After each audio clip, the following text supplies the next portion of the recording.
Hello हमारे प्यारे बच्चों, कैसे हैं आप लोग? अपनी पढ़ाई कैसे कर रहे हैं? उम्मीद है कि अच्छे से पढ़ रहे होंगे और हमारी वीडियो को ज़रूर देख रहे होंगे। इस लॉकडाउन में मुझे पता है कि बहुत सारे बच्चे हैं जिन्हें पढ़ाई करने में बहुत डिस्टर्ब हो रही है क्योंकि स्कूल तो बंद है। कोई बात नहीं बच्चों, मैं वीडियो डाल रही हूँ, आप ज़रूर देखें हमारे वीडियो को। और इसके पहले मैं कुछ बता दूँ कि ये वीडियो जो है बहुत ही सिंपल वीडियो है। इसमें मैंने कोई भी म्यूज़िक ऐड नहीं किया है, ना ही कोई इसमें ऐड है, ना ही पॉपअप है। सिंपल वीडियो है, बस आप इस वीडियो को अंत तक ज़रूर देखें। और आज मैं पढ़ाने वाली हूँ class 8 science chapter 2 micro organisms friends and foe, जो बेस्ड है NCERT एंड CBSE पैटर्न पे। तो ये बहुत ही ज़्यादा इजी कंसेप्ट में मैंने बताया है, तो आप मिस नहीं करें, आप ज़रूर देखें हमारे वीडियो को। और मैं ये फोर्स नहीं कर रही हूँ कि आप इसे लाइक, कमेंट एंड सब्सक्राइब करें। मैं चाहती हूँ आप वीडियो को ज़रूर देखें, क्योंकि मुझे पता है जब तक आप वीडियो को देखोगे नहीं तो आप जानोगे कैसे। तो मैं चाहती हूँ आप मेरे वीडियो के साथ ज़रूर बने रहें, ज़रूर देखें। Learning is wisdom, as you know that, सीखना ज्ञान है। चलिए ज्ञान लेते हैं।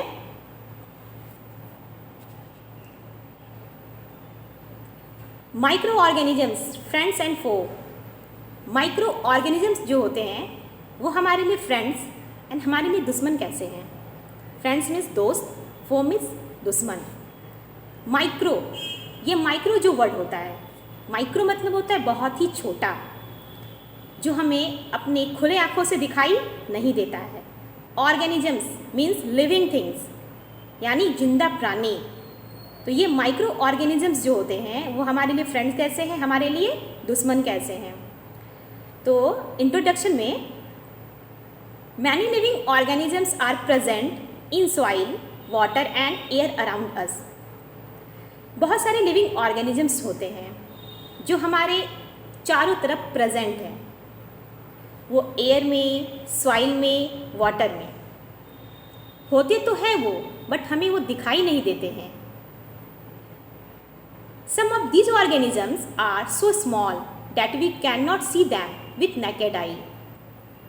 और कुछ ऐसे ऑर्गेनिजम्स होते हैं जो बहुत ही ज़्यादा स्मॉल होते हैं, जो हमें अपने खुली आँखों से दिखाई नहीं देते हैं। जैसे लिविंग ऑर्गेनिजम्स, जैसे कि वाटर में फिश होते हैं जो हमें अपनी आँखों से दिखाई देते हैं। सॉइल में अर्थवर्म होते हैं जो हमें अपनी आँखों से दिखाई देते हैं। एयर में कुछ ऐसे ऑर्गेनिजम्स, कुछ ऐसे इंसेक्ट होते हैं जो उड़ते हुए हमें दिखाई देते हैं। बट कुछ ऐसे ऑर्गेनिजम्स हैं जो बहुत ही ज़्यादा माइक्रो होते हैं, बहुत ही ज़्यादा स्मॉल होते हैं, जो हमें अपनी खुली आँखों से, अपने नेकेड आई से दिखाई बिल्कुल नहीं देते हैं। तो we need a magnifying instrument called microscope to see these extremely small organisms। तो हमें इस माइक्रो ऑर्गेनिजम्स को देखने के लिए एक इंस्ट्रूमेंट की ज़रूरत पड़ती है। वो मैग्नीफाइंग इंस्ट्रूमेंट है, इसका नाम है microscope. See these extremely small organisms. और हम लोग माइक्रोस्कोप में इतनी छोटे स्मॉल ऑर्गेनिजम्स को देख सकते हैं। These extremely small organisms are known as microorganisms। और इस small organisms को हम लोग क्या कहते हैं? Microorganisms। Micro means extremely extremely small। Micro means extremely small, यानी बहुत ही ज़्यादा छोटा, जो हमें अपने खुली आँखों से दिखाई बिल्कुल नहीं देते हैं। Those organisms which are too small to be seen without a microscope are called microorganisms।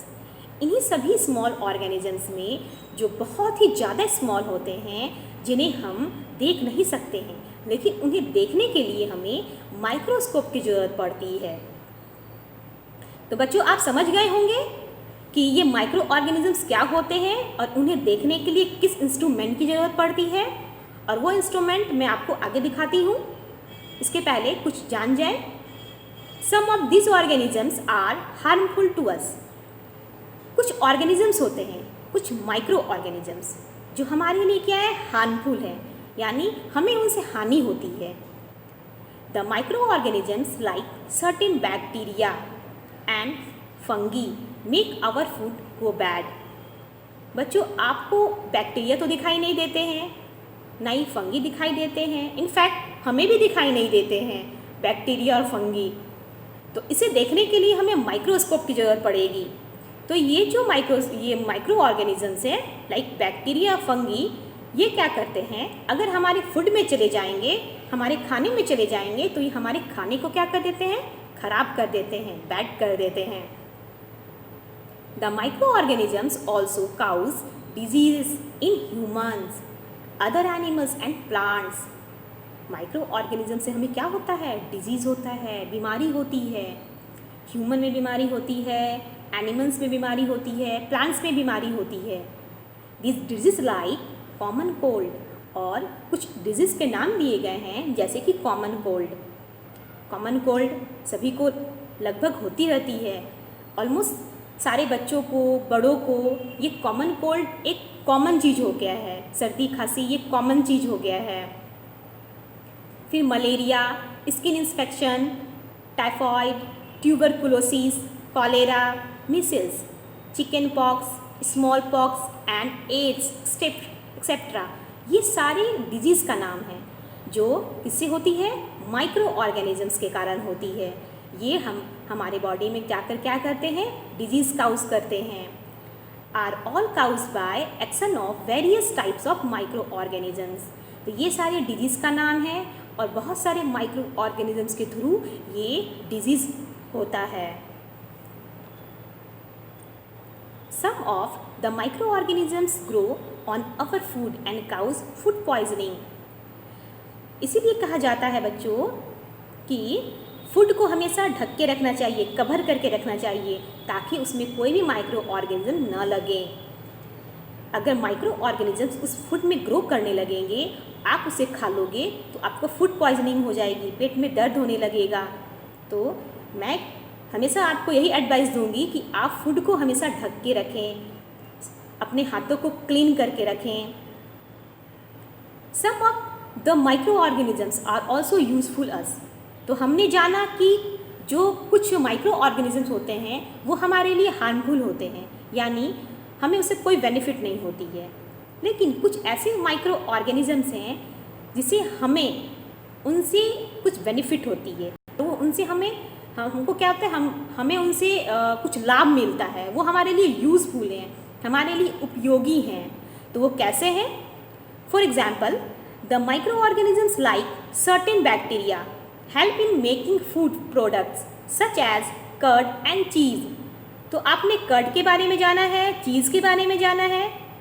Curd मतलब दही, चीज़ मतलब पता ही है सभी को, खाते हो आप लोग पनीर, आप लोग पिज़्ज़ा खाते हो, उसमें तो चीज़ आपने देखा ही होगा। तो ये जो है, ये सब प्रोडक्ट बनाने में माइक्रो ऑर्गेनिजम्स क्या करते हैं, हेल्प करते हैं। ठीक है। Micro organisms are also useful in making bread, cakes, pastries, alcohol, acetic acid, vinegar and medicines called antibiotics। तो माइक्रो ऑर्गेनिजम्स जो हैं वो ब्रेड को बनाने में, केक्स को बनाने में, पेस्ट्रीज को बनाने में, अल्कोहल को बनाने में, एसिटिक एसिड यानी विनेगर को बनाने में, मेडिसिन्स को बनाने में क्या करते हैं, हेल्प करते हैं, वो इसके लिए यूज़फुल हैं। तो ये कैसे यूज़फुल हैं हम लोग आगे पढ़ेंगे। ठीक है। एंटीबायोटिक्स, मेडिसिन्स में जो एंटीबायोटिक्स होते हैं उसमें भी ये माइक्रो ऑर्गेनिजम्स हेल्प करते हैं उसे बनाने में। Some micro organisms decompose the organic waste of dead plants and animals into simple substances and. तो कुछ ऐसे माइक्रो ऑर्गेनिजम्स हैं जो हमारे इन्वायरमेंट को क्लीन करके रखते हैं। जैसे कि सपोज दैट, मान लीजिए कि सड़क पे एक डॉग, एक डेड बॉडी है, एक डॉग की डेड बॉडी है। तो आप उस डेड बॉडी को 4 दिन या 5 दिन बाद देखोगे तो वो डेड बॉडी पूरी तरह से सड़ जाती है। तो कौन सड़ाता है इसे, कौन डिकम्पोज करता है? इसे बैक्टीरिया या कुछ ऐसे माइक्रो ऑर्गेनिजम्स हैं जो उसे क्या करते हैं, डिकम्पोज कर देते हैं, उसे सड़ा देते हैं और सड़ाने के बाद हमारे इन्वायरमेंट को क्लीन करते हैं। अगर यदि ऐसा ना हो, अगर उसमें ये बैक्टीरिया अपना रोल ना निभाएं तो क्या होगा, वो जो डेड बॉडी है वो स्मेल करने लगेगी, वो इधर उधर हमारे एरिया में बिखरने लगेगा और हमें उनसे क्या होने लगेगी, बीमारी होने लगेगी। तो ये क्या हमारे लिए क्या है, यूज़फुल है, हमारे लिए मेरिट्स का काम करते हैं। ठीक है, तो कुछ ऐसे माइक्रो ऑर्गेनिजम्स हैं जो हमारे इन्वायरमेंट को क्लीन करके रखते हैं, जैसे कि डेड प्लांट्स हैं, डेड ऑर्गेनिक वेस्ट हैं, तो इस सबको वो सड़ा देते हैं और सड़ाने के बाद उसे क्लीन कर देते हैं। They also help in recycling the materials like carbon and nitrogen in nature। कुछ ऐसे माइक्रो ऑर्गेनिजम्स जो होते हैं जो रिसाइकिल करते हैं, ठीक है। तो कुछ ऐसे मटेरियल जैसे कार्बन एंड नाइट्रोजन, तो ये कार्बन और नाइट्रोजन को कैसे रिसाइकलिंग करते हैं हम लोग इसे आगे पढ़ेंगे। बस आपको ये पॉइंट जानना है कि ये कार्बन और नाइट्रोजन का जो रिसाइकलिंग होता है हमारे नेचर में, तो वो कैसे करते हैं, ये बैक्टीरिया अपना रोल कैसे निभाते हैं इस मटेरियल को रिसाइकलिंग करने में। तो यहाँ मैंने एक इमेज दिखाया है, ये है माइक्रोस्कोप, ये है माइक्रोस्कोप। तो माइक्रोस्कोप कुछ इस तरह दिखने में होता है। ये देखिए, ये इसी माइक्रोस्कोप के थ्रू हम क्या कर सकते हैं, माइक्रो ऑर्गेनिजम्स को देख सकते हैं। ठीक है, तो आप लोग देख लीजिए, ये होता है, ये है यानी माइक्रोस्कोप का इमेज। नेक्स्ट है major groups of micro organisms. तो अब हम लोग जानेंगे कि ये माइक्रो ऑर्गेनिजम्स का ग्रुप क्या है, कितने टाइप के होते हैं ये माइक्रो ऑर्गेनिजम्स, और वो माइक्रो ऑर्गेनिजम्स का क्या रोल है, वो क्या करते हैं, वो दिखने में कैसे होते हैं, वो कहाँ रहते हैं। Micro organisms are classified into 4 major group. Micro organism को 4 मेजर ग्रुप में क्या किया गया है, क्लासीफाई किया गया है, यानी बांटा गया है। These 4 groups are 1 number bacteria, 2 number fungi, 3 number protozoa and 4 number algae. तो ये 4 ग्रुप है। कहीं ना कहीं आपके मन में ये जरूर आ रहा होगा कि हमने वायरस को तो नहीं लिखा यहाँ पे, वायरस भी तो एक माइक्रो ऑर्गेनिजम्स है। तो हमने यहाँ पे इस ग्रुप में वायरस को नोट नहीं किया है। क्यों नहीं किया है वो हम आगे बताएंगे आपको कि वायरस को हम इस ग्रुप में क्यों ऐड नहीं किए हैं। तो इसे जानने के लिए आप हमारे वीडियो के हर स्टेप को देखें। अब हम जानेंगे बैक्टीरिया के बारे में। Bacteria number 1, bacteria are very small. Bacteria जो होते हैं बहुत ही स्मॉल होते हैं, सिंगल सेल्ड माइक्रो ऑर्गेनिजम्स, और ये सिंगल सेल के यानी एक सेल के बने होते हैं। विच हैव सेल वॉल्स, इनके सेल्स में क्या होते हैं, सेल वॉल प्रेजेंट होते हैं, but do not have an organized nucleus and other structure. उनके सेल में एक वेल ऑर्गेनाइज्ड न्यूक्लियस प्रेजेंट नहीं होता है, मीन्स न्यूक्लियस अच्छे से दिखाई नहीं देते हैं। एंड अदर स्ट्रक्चर, बहुत सारे ऐसे स्ट्रक्चर हैं जो बैक्टीरिया के सेल में एब्सेंट होते हैं, बट ये स्मॉल होते हैं, सिंगल सेल के होते हैं और इनमें सेल वॉल अच्छे से दिखाई देता है, लेकिन न्यूक्लियस वेल ऑर्गेनाइज नहीं होते हैं, यानी अच्छे से दिखाई नहीं देते हैं nucleus. Bacteria are found in large number everywhere. Bacteria जो है लार्ज नंबर में हमारे चारों ओर प्रेजेंट होते हैं। वो एयर में प्रेजेंट होते हैं, सॉइल में प्रेजेंट होते हैं एंड वाटर में प्रेजेंट होते हैं, बट हमें वो दिखाई बिल्कुल नहीं देते हैं। Bacteria are larger than viruses but still very small. Bacteria जो होते हैं वो वायरस से क्या होते हैं, बड़े होते हैं, लार्ज होते हैं, but still very small. Unlike viruses, bacteria bacteria जो क्या करते हैं, अगर वायरस की तुलना किया जाए बैक्टीरिया से, बैक्टीरिया फीड करते हैं, मूव करते हैं एंड रिस्पायर, सांस लेते हैं, as well as reproduce on their own, और ये रिप्रोडक्शन करते हैं, अपने ही तरह न्यू बैक्टीरिया को जन्म देते हैं। ठीक है, there are mainly 3 groups of bacteria on the basis of their shape. अगर बैक्टीरिया का शेप देखा जाए यानी उसका आकार देखा जाए तो इसे 3 ग्रुप में बांटा गया है, on the basis of 3 groups. 1 number है स्फेरिकल बैक्टीरिया, यानी इसका ये शेप है spherical bacteria. 2nd number rod shape bacteria and spiral bacteria. ये तीनों बैक्टीरिया का शेप है, यानी बैक्टीरिया का शेप ऐसा ही होता है 3 ग्रुप्स में। The 2 common example of bacteria are, जो कॉमन एग्जाम्पल है बैक्टीरिया का, एक है लैक्टोबैसिलस बैक्टीरिया। लैक्टोबैसिलस बैक्टीरिया का शायद आपने नाम भी सुना होगा। एंड राइजोबियम बैक्टीरिया, इस बैक्टीरिया का नाम भी आपने सुना होगा। ठीक है, some of the bacteria are useful and help in making food. कुछ ऐसे बैक्टीरिया होते हैं जो फूड को बनाने में हेल्प करते हैं, जैसे लाइक कर्ड, दही का जमना। जो आप दूध से दही बनाते हो तो वो बैक्टीरिया के कारण दही जमता है। नाइट्रोजन फिक्सेशन, यानी हमारे नेचर में जो नाइट्रोजन फिक्सेशन होता है, यानी हमारे नेचर में नाइट्रोजन 78% में पाया जाता है, बट जो प्लांट्स होते हैं वो डायरेक्टली नाइट्रोजन को एब्जॉर्ब नहीं कर सकते हैं। तो प्लांट्स, एक जो ऐसे प्लांट्स होते हैं उसके रूट में कुछ बैक्टीरिया प्रेजेंट होते हैं, और वो बैक्टीरिया क्या करते हैं, नाइट्रोजन फिक्सेशन का काम करते हैं और उस प्लांट्स को नाइट्रोजन प्रोड्यूस करवाते हैं। And decomposition of waste organic matter, और कुछ ऐसे ऑर्गेनिक मैटर होते हैं जस्ट लाइक काउ डंग या प्लांट, सड़े गले हुए प्लांट्स, डेड बॉडी, उसको क्या करते हैं, वो सड़ा देते हैं।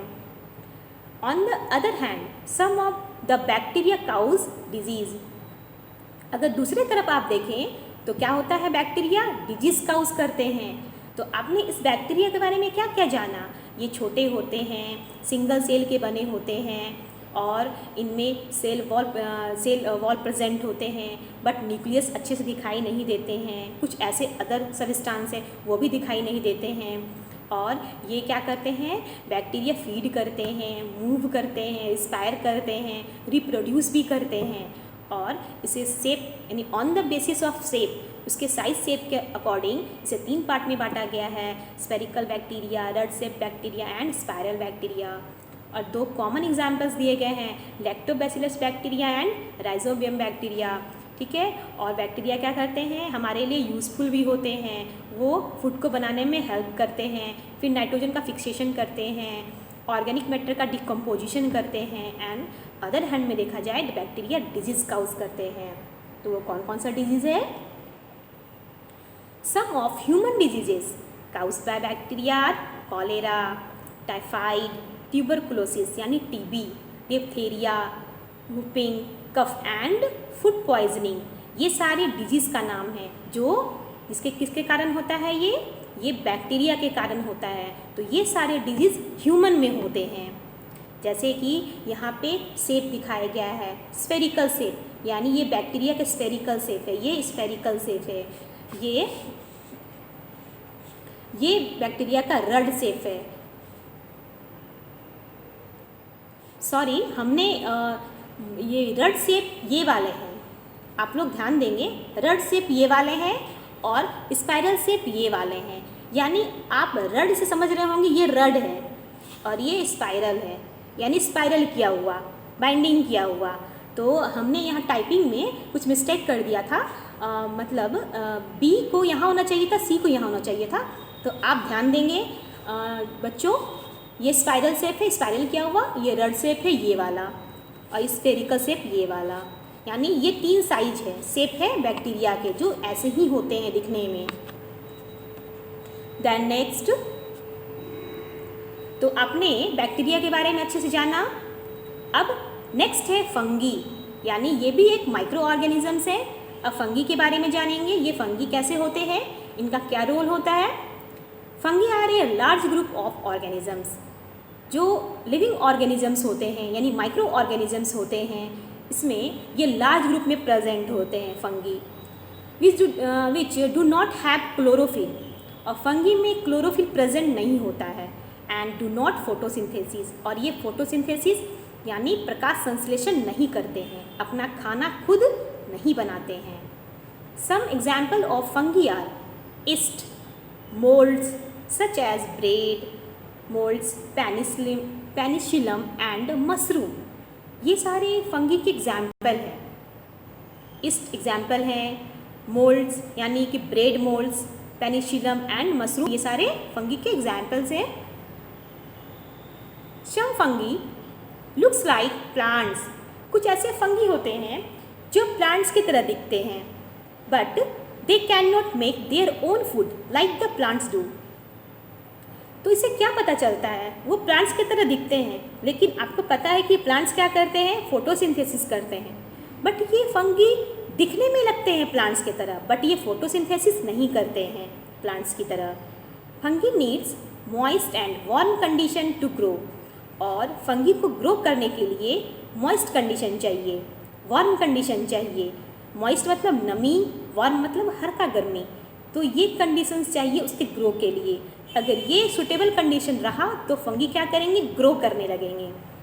Most of the fungi are saprophytes, कुछ फंगी जो होते हैं सैप्रोफाइट्स होते हैं, जो क्या करते हैं, चीज़ों को सड़ाते हैं, जो सड़े गले चीज़ों पे उत्पन्न होते हैं, ठीक है, जो सड़े गले चीज़ों पे पाए जाते हैं saprophytes. Which feed on dead things, अब वो क्या फीड करते हैं, सड़े गले चीज़ों को फीड करते हैं, सड़े गले चीज़ों को खाते हैं। Like remains of dead plants and animals, like जैसे डेड प्लांट्स, सड़े गले हुए मरे हुए प्लांट्स, डेड एनिमल्स की बॉडी, उसमें फंगाई लग करके क्या करते हैं फंजी, ये फंगी उस डेड ऑर्गेनिजम्स को खाते हैं, फीड करते हैं, यानी सर्वाइव करते हैं। Then next, some of the fungi are parasitic, कुछ फंगी जो होते हैं वो पैरासाइटिक होते हैं। पैरासाइटिक मीन्स परजीवी, यानी वो जिंदा रहने के लिए किसी पर डिपेंड होते हैं, ठीक है, उसे ही पैरासाइट बोलते हैं। They feed on living things and cause disease, और वो क्या करते हैं, लिविंग थिंग्स के ऊपर यानी किसी दूसरे के ऊपर क्या करते हैं, रह करके उनसे फूड को लेते हैं, फूड कंज्यूम करते हैं, और क्या करते हैं, डिजीज काउज करते हैं। Some of the example of mould fungi are rhizopus, एक मोल्ड फंगी है, वो क्या है, राइजोपस, जो ब्रेड मोल्ड है। आपने कभी अपने घर पे देखा होगा, या नहीं भी देखा है तो आप भी प्रैक्टिकल कर सकते हो अपने घर पे।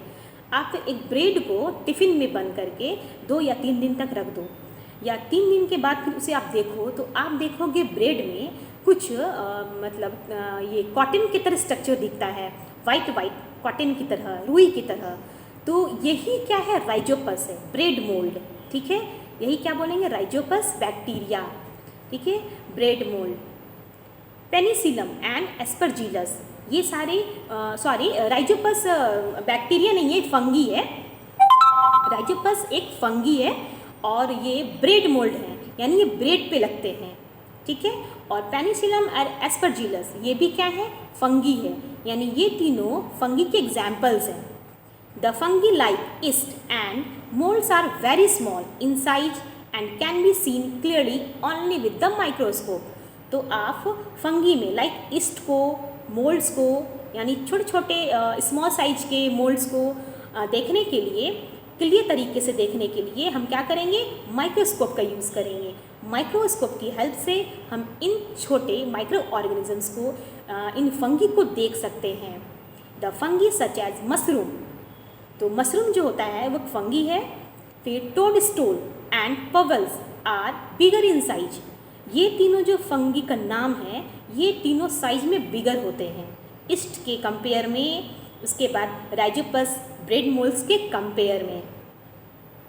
सम of the human disease caused by fungi are ringworm and athlete's foot, कुछ ऐसे ये फंगी होते हैं वो जो ह्यूमन में क्या करेंगे, डिजीज़ काउज करेंगे, जैसे कि रिंग वॉर्म, ठीक है, वॉर्म जो होते हैं, एथलेट फूट यानी पैर, जैसे आपने कभी देखा होगा किसी एथलीट को किसी के पैर जो होते हैं बहुत ज़्यादा फूले हुए होते हैं, जिसे एलिफेंटेटिस बोलते हैं हम लोग, जो हाथी की तरह फूले हुए होते हैं। तो ये जो बीमारी होती है वो फंगी के कारण होती है, तो वो होता है बीमारी का नाम एलिफेंटेटिस, ठीक है। उसके बाद रिंग वॉर्म, ये भी ह्यूमन में काउज होता है डिजीज़, और कौन काउज करता है? फंगी करते हैं। जैसे कि अभी अभी हमने बताया मशरूम के बारे में कि जो बहुत बिगर होते हैं, तो मशरूम बिगर है तो यानी आप इसे अपनी आंखों से देख सकते हैं, और आपने मशरूम को देखा है। इनफैक्ट हम लोगों ने ही देखा है, हम लोगों सभी कोई ने देखा है मशरूम को, कि मशरूम कैसे होते हैं। टोडस्टोल, पवल्स, ये बिगर साइज में होते हैं, यानी इन्हें हम अपनी आंखों से देख सकते हैं। बट ईस्ट को, राइजोपस को, पेनिसिलम को, एस्परजिलस को, इसे देखने के लिए हमें माइक्रोस्कोप चाहिए। देन नेक्स्ट, यहाँ पे हमने कुछ फिगर दिखा है फंगी का, कि फंगी कैसे होते हैं। देखिए ये है ईस्ट, ये है ईस्ट। आप अगर माइक्रोस्कोप से देखोगे ईस्ट को तो ये ऐसे दिखते हैं, माइक्रोस्कोप से देखोगे तो ऐसे दिखते हैं ईस्ट। और ये है ब्रेड मोल्ड्स, यानी कि हमारे ब्रेड में जो सड़े हुए ब्रेड होते हैं उसमें ऐसे ही मोल्ड्स लगे होते हैं। और ये है पेनिसिलम, इसका ऐसा स्ट्रक्चर होता है। ये है एस्परजिलस। तो ये सारे माइक्रोस्कोपिक फंगी हैं। इन सब को देखने के लिए हमें माइक्रोस्कोप की ज़रूरत पड़ेगी। तो ये सारे स्ट्रक्चर हैं जो माइक्रोस्कोप में हमें दिखेंगे, ठीक है। तो आज के लिए बच्चों इतना ही। तो हम लोग नेक्स्ट वीडियो में जानेंगे जो ग्रुप है नेक्स्ट, प्रोटोजोआ के बारे में। तो आप इस वीडियो को ज़रूर कंप्लीट रूप से देखें, पूरे वीडियो को अच्छे से देखें और समझें।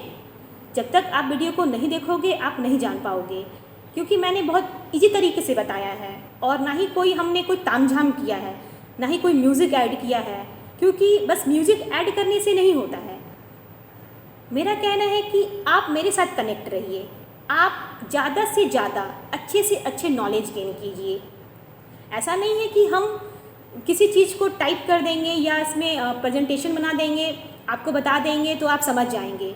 कुछ ऐसे बच्चे होते हैं कि मटेरियल अच्छे रहते हुए भी उन्हें समझ में नहीं आता है, तो उन्हें क्या चाहिए? Easy concept. वो चाहते हैं कि हम ईजी तरीके से समझें।